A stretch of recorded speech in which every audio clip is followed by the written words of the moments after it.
Obama alega que él no requiere la aprobación del Consejo y aunque inicialmente decía, como había sostenido siendo candidato, de que no requería para el uso de la fuerza la aprobación de su propio Congreso, eventualmente la ha solicitado y es de esperarse que ambas cámaras del Congreso estadounidense voten la próxima semana sobre la materia.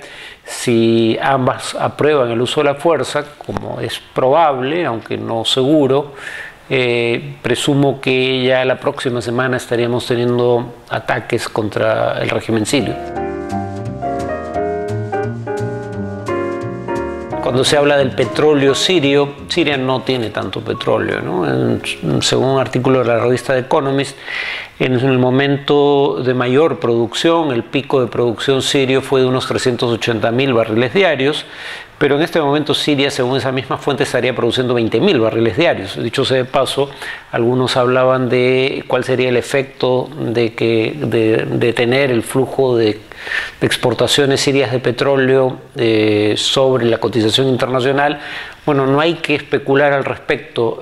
Siria hace tiempo que no exporta petróleo y de hecho prácticamente no produce petróleo ya. Lo que puede tener un efecto sobre la cotización sería, digamos, la presunción en los mercados sobre las posibles implicaciones de un ataque, pero muy probablemente ese efecto, como en casos anteriores, por ejemplo ataques a Irak en 1998, probablemente sería de corto plazo. Yo creo que las motivaciones estadounidenses son geopolíticas.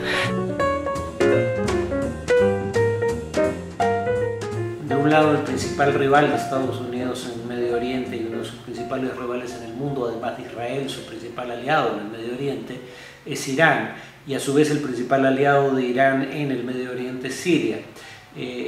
Además, Siria es la correa de transmisión de la influencia de Irán en el Líbano a través de Hezbollah. Si el régimen sirio cayera, Irán quedaría aislado en la región y además Hezbollah quedaría aislado geográficamente.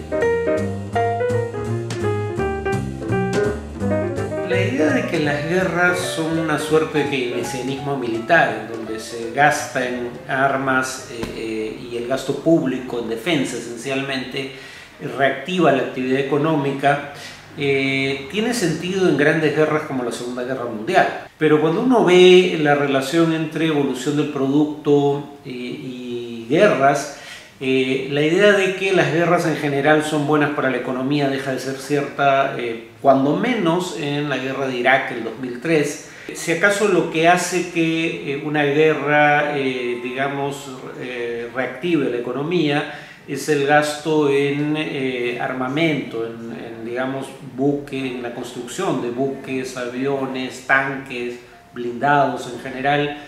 Y de esos Estados Unidos ha perdido muy pocos en Irak o en Afganistán y perdería aún menos en Siria, que sería una acción en principio, si todo va de acuerdo a lo planeado por Estados Unidos, cosa que está por verse, de unos días. El efecto económico va a ser francamente insignificante. El efecto económico adverso sería grande si es que Siria intenta atacar aliados estadounidenses en la región como Jordania, Israel o Turquía, y eso hace que el conflicto escale a nivel regional, pero en ese caso el efecto económico sería adverso, sobre todo por su impacto sobre la cotización internacional del petróleo.